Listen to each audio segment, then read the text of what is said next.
नमस्कार साथियों। श्री अटल बिहारी वाजपेयी सियासत में एक ऐसा नाम जिन्होंने भारतीय राजनीति में भीष्म पितामह कहा गया, राजनीति का धुरंधर, जिन्होंने एक एक कदम तय करके प्रधानमंत्री तक का सफर तय किया, और सियासत के भीड़ में एक ऐसा चेहरा जिन्होंने लगभग 5 दशक तक राजनीति और सियासत में अपनी अमेट छाप छोड़ी, संसदीय मर्यादाओं का पालन करने वाला एक ऐसा व्यक्ति जिन्होंने पक्ष या विपक्ष में रहकर सरकार का समर्थन करता रहा, एक ऐसा नेता जिन्होंने right man in the wrong party के नाम से प्रसिद्ध हुआ, एक ऐसा नेता जिन्होंने भारतीय राजनीति का अजात शत्रु कहा गया क्योंकि हर पार्टी में हर तबके में सर्वमान्य था।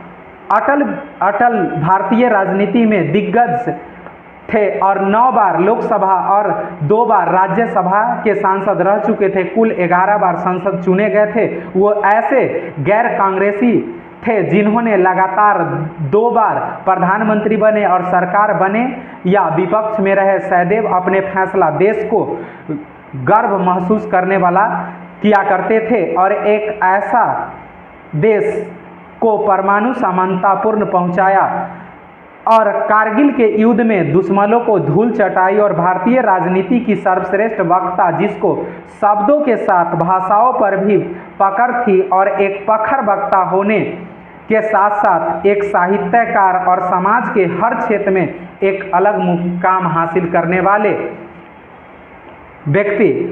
तो चलिए आज हम लोग इनके बारे में बात करेंगे, अटल बिहारी वाजपेयी।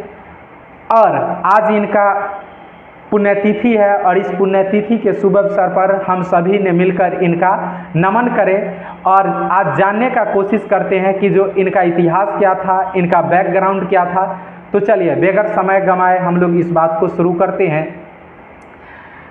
25 दिसंबर 1924 को एमपी के मध्य प्रदेश के ग्वालियर में जन्मे वाजपेयी के पिता पेशे से स्कूल टीचर थे, भाई बहनों में सबसे छोटे, और इनका स्कूली शिक्षा ग्वालियर सरस्वती शिशु मंदिर में हुई थी और बीए ग्वालियर के विक्टोरिया कॉलेज से हुई थी, जो वर्तमान में जिसको लक्ष्मीबाई कॉलेज के नाम से भी जाना जाता है। 1945 में इन्होंने डीएवी से पॉलिटिकल साइंस में एमए में एडमिशन ली और 1947 तक इन्होंने पढ़ाई पूरा किया और फिर इन्होंने उसी कॉलेज में एलएलबी में दाखिला लिया, लेकिन इसको छोड़कर बीच में ही इन्होंने पत्रकारिता करना शुरू कर दिया। अगर उस समय जो मदन मोहन मालवीय जी द्वारा जो एक प्रेस चलाया जा रहा था उसमें इन्होंने अपना पत्रकारिता का कार्यक्रम शुरू कर दिया।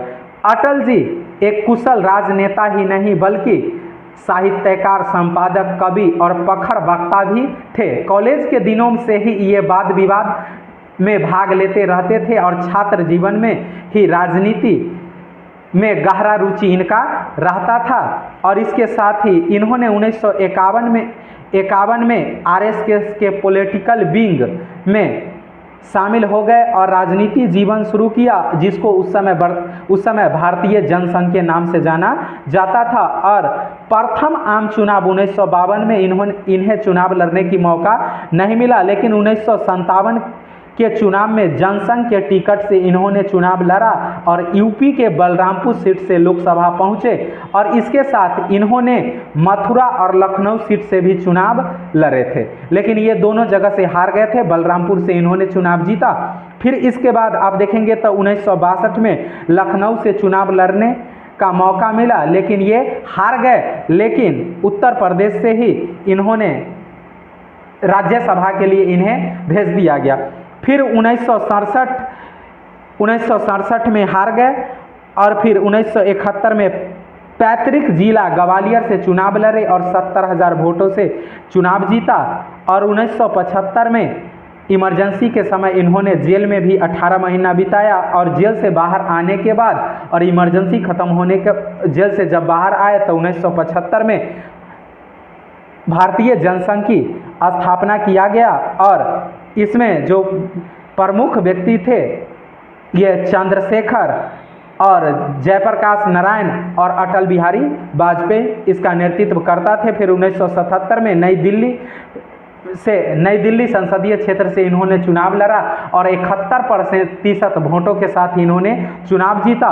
और देश में पहली बार ऐसा हुआ कि जो गैर कांग्रेसी सरकार बनी और उसमें इनको क्या मंत्रालय दिया गया। और जब इनको पूछा गया कि जब आप कौन सा मंत्रालय लेंगे तो इन्होंने बगैर समय गवाए हुए विदेश मंत्रालय को चुना। और उसी समय 1977 में संयुक्त राष्ट्र महासंघ में इन्होंने हिंदी में संयुक्त राष्ट्र महासंघ को संबोधित किया। और उस समय भारत को बहुत अंतर्राष्ट्रीय स्तर पर बड़े पैमाने पर देश दुनिया में भारत का एक छवि उभरा। फिर अगर आप देखेंगे तो 1980 में मध्यवर्ती चुनाव में कांग्रेस फिर से सत्ता में आ गई और सीट बचा। ये इन्होंने फिर से 1980 के चुनाव में दिल्ली से दूसरी बार फिर चुनाव लड़े थे, उसमें इन्होंने सीट बचाने में कामयाब रहा। फिर आंतरिक विरोध के कारण भारतीय जनसंघ में टूट पड़ गई और टूट पड़ने के बाद एक नए पार्टी का गठन किया गया और 6 अप्रैल 1980 को भारतीय जनता पार्टी, जिसे वर्तमान में बीजेपी कहा जाता है, इसका जो प्रमुख व्यक्ति थे लाल कृष्ण आडवाणी और अटल बिहारी वाजपेयी। और उस समय 1980 में अटल बिहारी वाजपेयी को बीजेपी का अध्यक्ष बनाया गया और ये 80 से 86 तक उसका अध्यक्ष रहे। फिर 1984 में बीजेपी को 2 सीट मिली और अटल बिहारी वाजपेयी उस समय चुनाव नहीं लड़े थे, लेकिन उनको ग्वालियर सीट से ग्वालियर के एमपी ग्वालियर से उनको राज्यसभा भेजा गया। और 1989 के आम चुनाव में 85 सीटें हासिल किया बीजेपी। और इसमें उन्होंने चुनाव नहीं लड़े थे। इसका वजह ये था कि जो राज्यसभा वो चुन के गए हुए थे और पार्टी को ये लग रहा था कि अगर इनको चुनाव लड़ाया जाएगा तो हो सकता है कि जो पार्टी का एक सीट क्या हो सकता है, राज्यसभा में कम हो सकता है। फिर 1991 के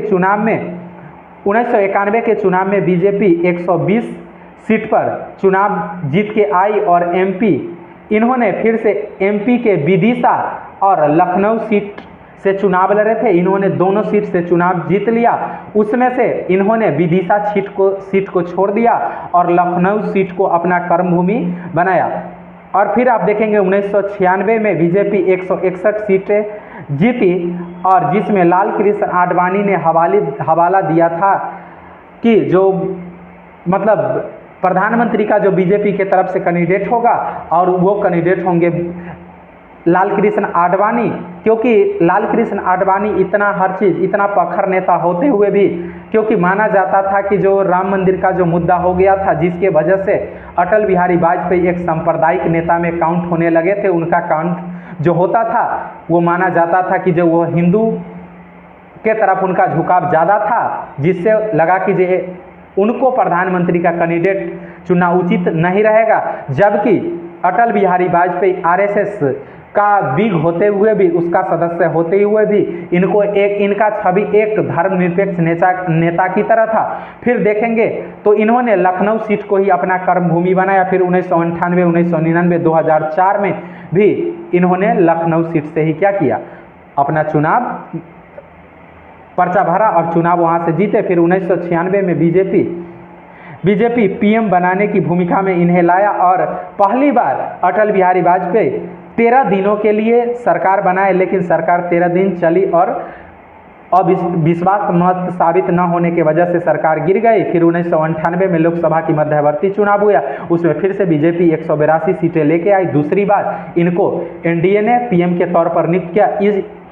पहली बार इन्होंने 13 दिन, दूसरी बार इन्होंने 13 महीने की सरकार चलाई। इसमें सरकार गिरने का रीज़न ये था कि जो इसमें पहली बार ऐसा हुआ था कि जो बीजेपी जो था सो एक राष्ट्रीय जनतांत्रिक संगठन बनाया था, जिसको वर्तमान में एनडीए के नाम से जाना जाता है। और इसमें माना जाता है कि जो जयललिता की जो पार्टी थी तमिलनाडु को, उनके समर्थन से सरकार बनी थी। बाद में उन्होंने अपना कई मांग रख दिया, 3-4 मांग ऐसे रख दिए जिसको अटल बिहारी वाजपेयी ने मानने से मना कर दिया, जिसके कारण ये जो थी जयललिता का पार्टी, जयललिता उन्होंने अपना समर्थन वापस ले लिया और फिर उन्हीं का जो एक नेता था वो सरकार को अविश्वास लगाया और जिसमें अटल बिहारी वाजपेयी एक सीट से एक वोट से उनकी सरकार गिर गई। फिर 1999 में फिर उसके बाद 1999 में 13वीं लोकसभा की चुनाव हुए, इसमें 182 सीट फिर से लेके बीजेपी सत्ता में आई, जबकि पूरे एनडीए का बात कर लेंगे तो एनडीए को 306 सीट मिली थी। और फिर से तीसरी बार ऐसा हुआ कि जो अटल बिहारी वाजपेयी को पीएम बनाया गया और इसमें उन्होंने अपना पूरा 5 साल का कार्यकाल पूरा किया था। और उसके बाद अगर देखेंगे तो कारगिल के इन्होंने उस 5 साल में जो था सो कई मतलब बड़े काम किए थे। उसमें एक जो था सो कारगिल का जो युद्ध हुआ था उसमें भारत का बड़े पैमाने पर जीत हुआ था, और जिसके कारण आप देखेंगे तो इनका देश में बहुत एक और गद्दावर नेता के रूप में ये उभरे और इनके प्रति देश में एक सम्मान की लहर दौड़ पड़ा। फिर अगर इससे पिछले वाला कार्यकाल में देखेंगे 13 महीने का जो इनका कार्यकाल था, उस कार्यकाल में इन्होंने विदेश नीति को भी बड़े पैमाने पर मजबूत करने का कोशिश इन्होंने किया था। और इनका एक स्टेटमेंट बहुत प्रसिद्ध था कि जो हम पड़ोसी को नहीं बदल सकते हैं, मतलब जो हमारा पड़ोसी है उसको हम चेंज नहीं कर सकते, क्योंकि पड़ोसी जो हमारे बगल में है वही होंगे, हम किसी दूसरे व्यक्ति को पड़ोसी नहीं बना सकते। फिर वही 13 महीना के कार्यकाल में इन्होंने पोखरण सेकेंड किया था, जिसके कारण से देश दुनिया बहुत नाराज हुई थी। और उस समय ये साबित हो गया कि जो भारत न्यूक्लियर पावर में भी भारत किसी से कम नहीं है। यहाँ तक कि अमेरिका जैसे देश भी हमारे ऊपर आर्थिक पाबंदियाँ लगा दिया था और अंतर्राष्ट्रीय स्तर पर कई अंतर्राष्ट्रीय सुविधाएं जो थे हम देने से मना कर दिया गया था। लेकिन फिर भी अटल तो अटल थे, ये कहाँ किसी का बात मानने वाले थे। और अंत में ये देखा गया कि जो इसमें अटल का फिर से विजय हुआ और फिर से सारे देशों ने धीरे धीरे प्रतिबंध हमारे ऊपर से हटा दिया। फिर अगर इसके बाद अगर हम लोग देखेंगे तो 2004 के आम चुनाव में इन्होंने चुनाव हार गए और बीजेपी फिर से अब देखा बीजेपी सत्ता से बाहर चली गए। और उसके बाद इन्होंने 2005 में ये घोषणा किया और राजनीति दुनिया से इन्होंने इस्तीफा दे दिया और पार्टी से इस्तीफा देके और अपने जिम्मेदारी से मुक्त कर लिए। और इनका योगदान सिर्फ राजनीति तक ही सीमित नहीं रहा, इनका योगदान समाज के क्षेत्र में, साहित्य के क्षेत्र में, अगर एक तरह से बोले तो विज्ञान के क्षेत्र में जो पोखरण का कांड हुआ उसके लेके इनका बड़े पैमाने पर इनका योगदान रहा। फिर देखेंगे तो 1992 में पद्म विभूषण से इन्हें भारत सरकार सम्मानित किया। फिर 1993 में इनको डॉक्टरेट की उपाधि भी दिया गया था। फिर 1994 में लोकमान्य तिलक पुरस्कार से इन्हें सम्मानित किया और 1994 में इन्हें सर्वश्रेष्ठ संसदीय पुरस्कार से भी सम्मानित किया गया था। और फिर 2014 में हमारे देश की सबसे सर्वश्रेष्ठ सम्मान भारत रत्न से इनको सम्मानित किया गया। और फिर अंततः 16 अगस्त 2018 को दिल्ली के एम्स में अटल ने अंतिम सांस लिया और किसी मायने में हार न मानने वाले और काल के कपाल पर लिखे मिटाने वाले अटल और विराट आवाज हमेशा के लिए खामोश हो गई और भारतीय राजनीति का चमकता हुआ सूरज हमेशा के लिए अस्त हो गया। और इनके जो हौसले थे इसको इन्हीं की एक कविता से आप अनुमान लगा सकते थे। इनका एक कविता था, मैं जी भर जीऊँ मैं मन से मरूं, मैं जी भर जीऊँ मैं मन से मरूं, लौट कर आऊँगा कूच से क्यों डरूं। तो इसी के साथ आज वाणी को विराम देता हूं और आप लोगों को कैसा लगा आप लोग बताएंगे और थोड़ा चैनल को भाई आप लोग शेयर करेंगे और सब्सक्राइब कर लेंगे। थोड़ा इधर 4-5 दिन से वीडियो अपलोड नहीं हो पा रहा था, मैंने अपलोड करने का कोशिश करता था लेकिन कुछ बड़े वीडियो अपलोड करने का कोशिश कर रहा था, लगभग 3.5 घंटे का वीडियो, जिसके कारण अपलोड नहीं हो रहा था। अब फिर से मतलब और हमें लगा था कुछ नेट में प्रॉब्लम है। अब फिर आप लोगों को प्रत्येक दिन एक वीडियो मिलेगा, तो इसी टाइप का वीडियो देखने के लिए आप लोग चैनल को सब्सक्राइब कर लेंगे और सपोर्ट करेंगे। नमस्कार साथियों।